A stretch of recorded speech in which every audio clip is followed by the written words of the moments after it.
There's the same frustration here with a certain brand of establishment, transactional Democratic Party politics that people are really feeling, and that I think is motivating some of the very strong enthusiasm that I'm feeling for our campaign. People have to realize, what the city was in, the condition it was in when I took office 3.5 years ago. And so that's why we're running for re-election. I have a great team in place. We have great momentum. And, I'm up for it. This is a tough job, but I'm certainly up for it and looking forward to a second term.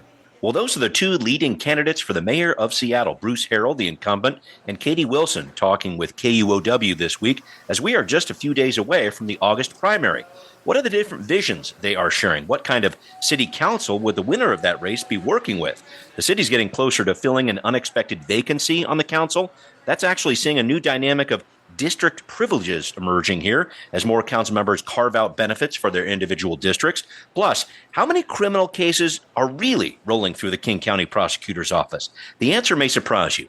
And we're always full of surprises here on Seattle News, Views, and Brews, your coffee break political podcast.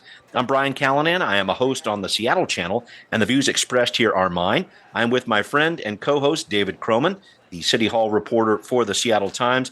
David, I am joining you from the wilds of Southern California. I'm not in my usual studio here, on a trip to see some family here. And I just wanted to ask, is there anything I can pick up while I'm here for you? Some extra traffic congestion, maybe some poor air quality? What do you think? Well, you're sort of near Huntington Gardens, aren't you? Yes. I love that. So you can, snag a cactus for me or something. There you go. Yeah, I'll saw off some saguaro here, and we'll see. I can bring it on the plane. One of those priceless bonsai trees. Indeed. Just grab one up. I can't wait. All right, That's my plan.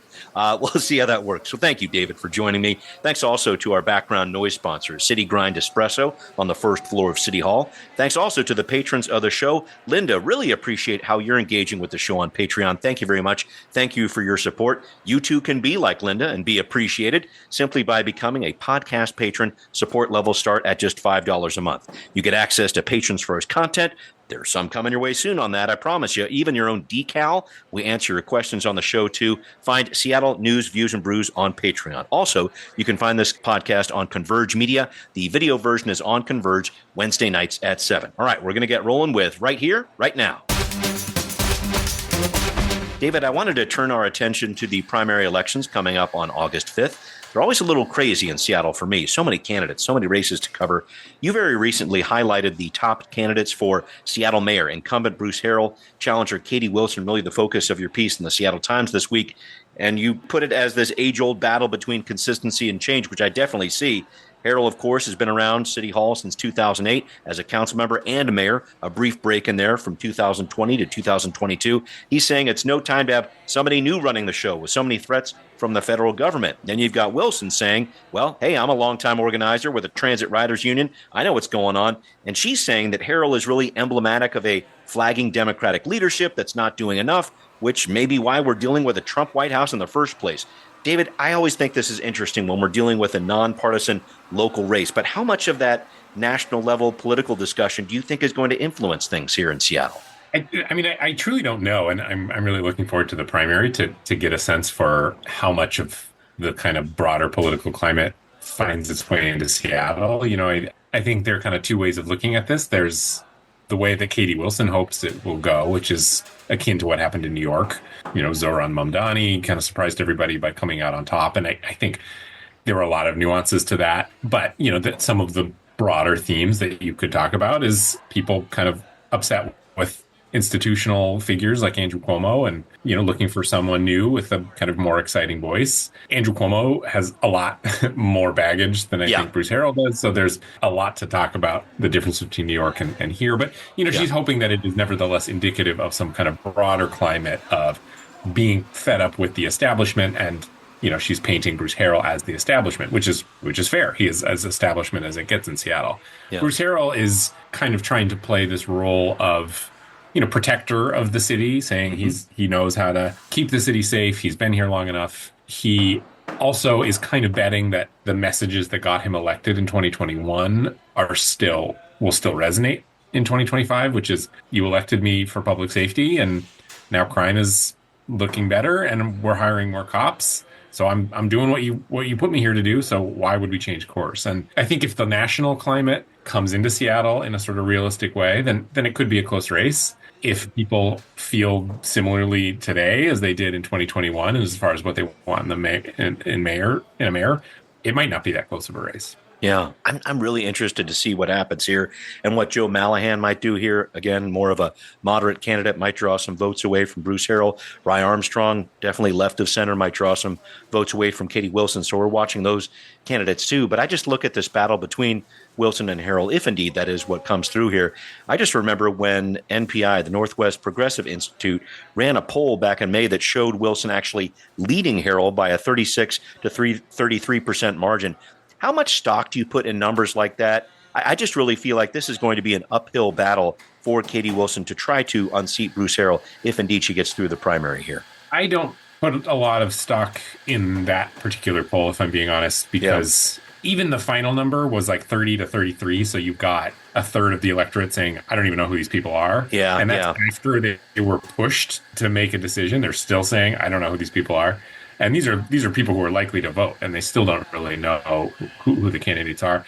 And, the way that poll was done is it was open. When it was first asked, it was something like 56% of the people hadn't made up their mind. So really what that poll told me is it's kind of a question mark where people would go. The question for me is, that was at a point when there hadn't really been any sort of public debating or airing of, each other's attack ads yet. Right. And since then, Harrell has really been trying to paint Wilson as a return to 2020, essentially. They have been consistently linking to articles in which he's kind of expressed direct or indirect support for having fewer police in the Seattle Police Department. Right. Been trying to tie her to Shama Sawant, fairly or not. And so, that could have an impact. At the same time, Wilson has been hammering a lot harder on, hey, every frustration you have about Seattle happened when Bruce Harrell was in City Hall. And so why would we continue to put him there if you were unhappy with the way things are going? And how each of those attack lines takes hold, I think will also shift the race fairly significantly. Agreed. Thank you for identifying all those different points. Again, get those ballots in, folks. We're not too far away from that August 5th primary. We want to make sure that people are getting out the vote. Sometimes difficult to do in a non-presidential year. So I want to make sure that people are doing that. I did want to look at a few other city council affairs this week. The 6 finalists to fill the role of interim D5 council member are speaking to the council. We've talked about this on the podcast for the past few weeks. I'm going to let this one simmer a little bit until we have a final candidate chosen, which should be next week. But David, I was very interested to see this series of presentations to the council's Public Safety Committee on Tuesday morning about the county prosecutor, the county jail, the county court system.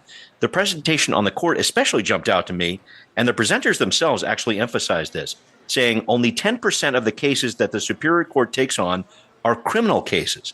There are so many more civil cases. Those take up 40% of the court's docket. Then probate and guardianship plus family law, that's another 30% there. What message do you glean from that, David, that the fact that all those criminal cases we see dominating the headlines only represent 1 out of 10 cases the Superior Court's actually dealing with? Yeah, it doesn't surprise me. We at times have this kind of service where we get essentially at the end of every day a list of all the lawsuits that have been filed in King County Superior Court. And kind of, but from a visceral sense, I understand that there are like many being filed every day. There's a lot of personal injury cases. There are a lot of pro se cases, which is people who are representing themselves. And it's a beautiful thing that anyone can make their case in open court and represent themselves. I imagine some of those are not entirely thought through and perhaps take up some time in the court system. Yeah, it doesn't exactly surprise me. 10% is lower than I would have guessed, though. That feels really small. There was one other piece that I thought was interesting in this presentation about security inside and outside the courthouse. Definitely an issue during COVID. We saw some high-profile events there of jurors getting harassed and actually assaulted sometimes outside the courthouse. The courthouse gets about 1,400 people coming and going every day they are open. More than 364,000 people per year coming in and out there. The report showed 125 disorderly conduct incidents or disturbances outside the courtroom, and then more than 1,400 protection escorts inside the courtroom. Again, this was a number that the presenters emphasized here. And I was just looking at this again for all the headlines about what might be going on outside the courtroom. It almost sounds like they have bigger issues inside. Did you get anything out of that? Yeah, I mean, the question, though, of security at the courthouse has been real. Persistent. Judge Donahue was really hammering on this. Yeah. It is undeniable that the courthouse is situated in a place where there is a lot of street activity. A lot of people hanging around that area. I bike past there when I'm on the way to City Hall. And so, yeah, I mean, it does kind of create a situation where there's these security concerns. And then, also when you're inside court, there's a lot of emotions running high. So that is also not an entirely surprising number to me that you would have some blow-ups that would require security. I remember, too, when the city and county were talking about, okay, we're going to have the city take over City Hall Park again, that area just to the south of the courthouse. And then it was like, nope, the county's taking it back. I mean, I think that's part of it, too, making this whole campus secure. I know the city for a long time was talking about taking over that piece of it, but the county essentially grabbed it back as the way I looked at it. Can you talk about that piece of it? That City Hall Park piece, I think, is that interface you're talking about between a lot of people who might be unhoused, might have some different activities going on in their lives, and what's happening in the courthouse. Yeah, and it goes to sort of, I think, sort of broader conversations around how do you make public spaces usable for the most people possible, because a beautiful thing about public spaces is anybody can use them, and that means anybody. And so it's not like we can pick and choose who uses a park. Yeah. There is also the reality that some people bring activity that make it more uncomfortable for a majority of the people to be in that space, and how you handle that. They've tried with City Hall Park these kind of activations. That's one approach, which is you make the space as lively as possible, and you basically push out the bad behavior with good behavior. Right. That location being where it is, it's not like there's a lot of other stuff around there, and so maybe courtroom employees would want to eat lunch there, but it's not like you're seeking City Hall Park to like go spend your whole day and you pack a picnic necessarily. And so, the other side of the coin is security, and that has the risk of making it just a totally unenjoyable place to be. So I don't know where things stand actually with that park right now, but it seems like that's a balancing act they have been trying to strike for years now. A long time. I just thought it was an interesting thing for the Public Safety Committee to get into and learn a little bit more about. I certainly learned a lot from what the county was trying to present there. All right, I did want to get to something important here, a resolution about a piece of tax legislation that really hasn't been completely written yet. What's this all about? We're discussing the council's work on an expected 0.1% sales tax hike, possibly in the mayor's budget, that would be intended for criminal justice purposes. We're going to do our best to break it down next on Now Hear This. Council President Sarah Nelson, as we reported a few weeks ago, is interested in the possibility of the mayor tacking on a 0.1% sales tax in his budget that would be used for criminal justice measures. This tax hike was approved by the state legislature in the session this year, does not require a public vote. So Council President Nelson, as we've reported, wants 25% of that money raised, which would be the total money raised would be about $37 to $40 million, according to council staff. She wants 25% of that to go towards addiction treatment options. Now, I asked the council's budget chair, Councilmember Dan Strauss, about this plan on Seattle Channel's Council Edition show last week. It sounded to me like he supports addiction treatment, but he was feeling like his toes were getting stepped on just a little bit. Take a listen. I'm all for funding those important what I consider medical services that are treating addiction and substance use and their interaction with homelessness. Those things must be funded. Right. But she's not proposing a new revenue source. She's proposing new spending while also not identifying where efficiencies or reductions are happening. But that's also because all of that is supposed to take place in the budget process. David, no secret here that Councilmember Strauss and Council President Nelson have been less than collegial over the past couple of months, let's say, especially after that makerspace proposal in Soto from Nelson that essentially dismantled the deal Strauss had with the Port of Seattle from a few years prior. But could you see Strauss trying to block this resolution somehow? It's on the docket for Council President Nelson's Governance Accountability Committee meeting on Thursday. And I'm wondering about this dynamic between these two. I could imagine him blocking it because, like you said, those two are about as much oil and water as you could get on the city council, which is, I think, surprising to some people because it's not like their politics are like drastically different. They have disagreements, but it does feel personal, frankly, that they don't like each other very much. And so, I think he could do something like that. But I think there is a point, though, to be made about like there has been no sales tax proposal yet.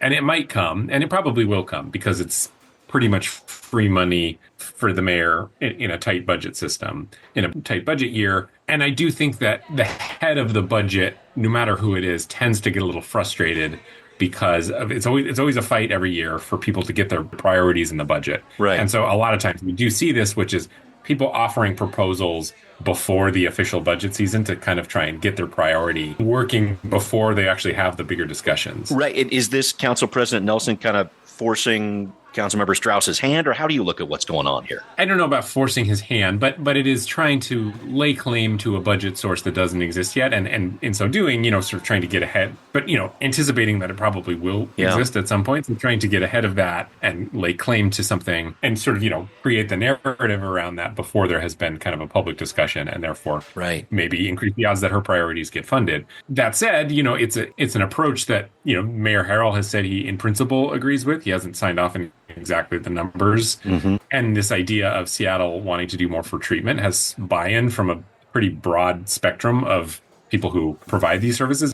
In the press conference, when she announced this, you had Daniel Malone of DESC, which is kind of a pioneer in housing first. Yep. And then on the other side of the spectrum, we had Andrea Suarez of We Heart Seattle, which is a big proponent of housing and treatment with conditions, which is you have to do certain things. Mm-hmm. Those are very different ways of looking at it, and yet they were both there in this proposal. And so, yeah, I mean, I think there's a lot of politicking generally around this proposal, which is that it lays claim to something before there's an official proposal, which I think she's just trying to get ahead of that proposal actually existing. And then it's probably worth pointing out that we're 2 weeks out from a primary. There's no, I think Council President Nelson is a lock to get through the primary to the general election. But, talking to her, my sense is this is the first time she's run as an incumbent. And I think really is taking it very seriously and really wants to win again. And so I'm sure that's part of the calculations too, which is she's got this message. She feels pretty proud of the fact that she's brought together all these different providers to support this. And she didn't want to wait for the mayor to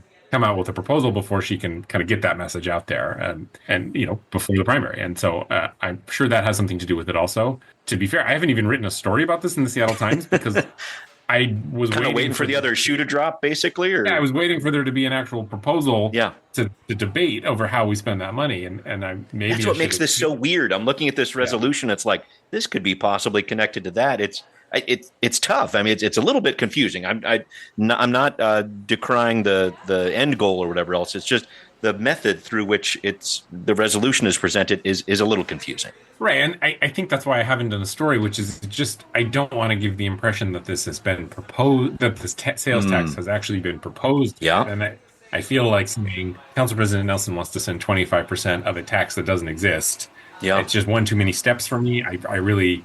Again, I fully expect that the mayor's office will propose this tax. Yeah. It would be surprising to me if they didn't, but it just seems like that is the time when we should be having the debate around how we spend that money. Yeah. Yeah. So interesting. And bringing in the fact that there's a primary happening right now, certainly a part of this story as well. David, thank you for breaking that down. That's been an interesting one for me to wrap my head around too. I did want to move on here. We mentioned the process to find a new council member for District 5 earlier in the show. I wanted to draw our attention to an interesting piece that I saw in the Urbanist about the dynamics of the council overall. So Ryan Packer wrote about the concept of district privileges, meaning individual district council members carving out resources for their district, which he is saying could make it more difficult to implement citywide programs. And I know we touched on this recently in the podcast, David, talking about district project funds for transportation, for example. Council members take control of about $1 million a year to go towards specifically district-focused projects. But overall, what did you think about this piece that Ryan wrote here? Do you see this dynamic of individual districts carrying more and more political power in Seattle government? Is that a good thing? What do you make of this? Yeah, I thought it was a great piece. I think it's a good point, and certainly compared to when district systems were first introduced, there's a lot more talk about it. We don't have any more leftover council members from before the district system. Right. So everybody who's there now has been elected as a district council member. Mm-hmm. It was mostly that. I'm sort of doing the math in my head. I think it was mostly that already, even before this council. But we are solidly in an era of everyone has run for this office knowing it's a district position. Right, right.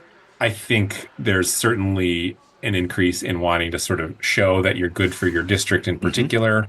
Mm-hmm. Counterintuitively, I think that with everything going on at the federal government, I do think people want elected officials who are kind of fiercely local at the same time too. Yeah. They want to feel like they have somebody who's like really looking out for their specific interests, and I think that's probably motivating some of it. I don't want to overstate the scope here. We're talking about sort of a few $1 million that are sort of being haggled over for specific projects in a multi-billion-dollar context. So it's not an enormous amount of money, but I think he's right to point out that this didn't happen at all really before, and now it is happening, that people have kind of their pet projects in their district and they're fighting for money for it. And you can see both sides of it. The benefit is you've got somebody who's directly accountable to their constituents and their districts, and they're sort of trying to bring home the bacon, so to speak. The flip side here is, pet projects, personal conflicts of interest, things like that. Right. Yeah, and it's council members have been doing this since long before the district process, carving out certain dollars or whatever else for priorities they wanted to. But I thought there was the interesting sort of crystallization for this whole topic for me was Councilmember Saka last year pushing for change on Delridge Way, really pushed the Department of Transportation last year to take out a median curb there he really didn't like. Councilmember Morales, who was a council member at the time, was interested in a larger discussion about that. Is this safe? Is this a good idea? But then it basically turned into the budget chair, Strauss, saying, well, you know what? District 6 isn't going to tell District 1 what to do. So it's almost an issue of, I don't want other people to weigh in. I don't need other people to weigh in. This is my district. I guess that's the clash I see here potentially. And it's this, it's this thing where, okay, so if there's a specific transportation project in your district that you feel like needs to be done, sure, it's good to have some feet on the ground. That exists. You can advocate for it. But if it's this question of a sort of a larger good, say traffic safety, say there's a finite amount of money for traffic safety, it becomes this kind of strange thing where maybe districts are competing directly for a greater good. Right, so when one district gets something, another district gets less of it. When in fact, if you were to look at the broader city, then you kind of want just these resources to be distributed equally in the places that really need them, rather than the place that has the best advocate or most convincing advocate for their district. So interesting. Thank you for breaking that down. Again, a good piece in The Urbanist by Ryan Packer there, and a very interesting future as always for the district system in the city of Seattle. We'll have a few races happening over the next couple of years here. All right, coming up, the fallout of reducing federal funding for public broadcasting. Wanted to talk about this a little bit on What's Next. A look now at another national story that will have an impact locally here. The Trump administration's work to cut more than $1 billion from the Corporation for Public Broadcasting, which goes to support NPR, PBS stations around the country. This isn't a future cut. It's a rescission, meaning taking money back that's already been given out. And David, what struck me about this was you got a big station in Seattle like KUOW. They held an emergency fundraiser, and guess what? Less than a day, they raised just about $1.5 million, covered what they were going to get reduced by at the federal level, so they're going to get through the year fine. But the thing that I think really strikes people is the smaller public radio stations in rural areas. I just don't see that kind of fundraising there, and I would imagine we're going to see some of these stations simply go away, or what do you think happens here? Yeah, that's always been the risk, because, KUOW, I think they get 5% of their budget from Corporation for Public Broadcasting, and they have not huge, but it's significant. Yeah, keep going. Yeah, they could lose all 5% of that and not ever get it back, and there would be cuts, and it would be painful, but they would be fine. They would continue to go on. There'd be layoffs probably, which of course we don't like, but they would continue as a station. Yeah.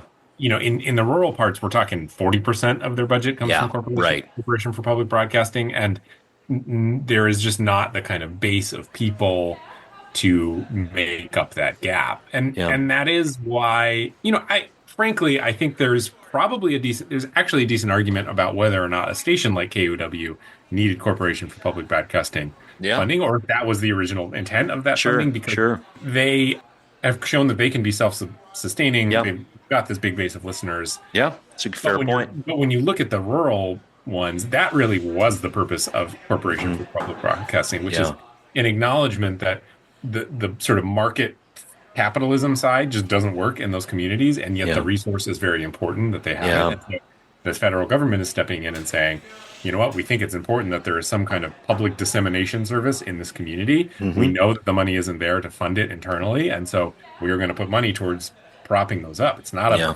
political thing at all. In some ways, it's more public safety than anything. Community building. And so that really, I think, is the best argument for Corporation for Public Broadcasting. It's why Lisa Murkowski voted against it, because Alaska is the kind of prime example of a place that needs some kind of broadcasting system, but does not have the kind of fundraising base to create it. And so, that is what I fear. And, my kind of hope, I guess, in this is that you could maybe stations like KUW or OPB or the kinds of places that are going to do fine with could help the smaller guys. Keep that fundraising going an extra day, and boot that money out to Yakima or wherever it might be, because that is going to be a big loss for those communities if those stations can't continue to provide services. Go ahead. Keep going, please. One other piece, and I do worry about where I used to work, that's right, Cascade PBS, and formerly known as Crosscut, because they are losing about $3.5 million, and they don't have the kind of direct to consumer option that public radio does. If public radio has a pledge drive, you turn on your car or whatever, and there they are asking you for money. It's hard to it's hard to escape it sometimes. Yeah, exactly. Right. It's hard to avoid, but that's good for their fundraising, because like, all right, I want to get back to hearing the news. I'll give you a little bit of money. Right. It's harder to do that when you were something like Crosscut. They don't call it Crosscut anymore, but Cascade PBS, where it's a click and it kind of, you can click out of it. It's easy to avoid, and so I do have some concerns about what that means for the future of my former colleagues at Cascade PBS, and I wish them well and hope people can kick some money in their direction. It just makes me wonder about where that conversation goes in the future. You've got a Trump administration saying this public broadcasting, it's fiscally bloated, it's politically biased. Then you've got Democrats like Patty Murray saying, well, okay, let's make some changes or whatever else, but why are we making this cut in the billions or $1 billion when we're, at least the Trump budget, as I've seen it with the big beautiful bill, is giving tax breaks to wealthier people in our country with a budget deficit of trillions. So is it really saving money? That's the part I'm having a tough time wrapping my head around, for sure. And I certainly wish the best for all our different public broadcasting colleagues, because it's a difficult time. But I do need to wrap up with you, David, and I wanted to make sure I brought this point up, because as much as we wring our hands often about the Mariners, you and I really have some hope because of the most recent visitors to town, the Milwaukee Brewers, who are on an absolute tear right now. I hear some of these names in the Brewer lineup, and I'm just like, who is that? I have no idea who they are. And they have the best record in baseball. That tells me the M's can do it too, or what does it tell you? I go the opposite direction, which is the Brewers are not a big spending team, just like the Mariners, and yet they have shown that they can be a good and sustainable team in a way that Jerry Dipoto and the Mariners have not. So I think that further solidifies my view that we should move on from thank Jerry Dipoto for his services. And indeed. I like it. David, thank you for always helping me bring it back to center, because there's a lot more to be said there. Thank you, David. Thanks to everybody listening to Seattle News, Views, and Brews, where you can always find out what's brewing in local politics. Thanks again to patrons who support the show. If you want to be a patron, go for it, man. Consider a pledge of $5 a month or more on Patreon to be a patron. You can hear this podcast on Apple, Spotify, wherever you listen. Thanks for watching on Converge Media, too. We'll see you next time. Seattle News, Views, and Brews is an independent production of Callanan Media Services. Copyright 2025.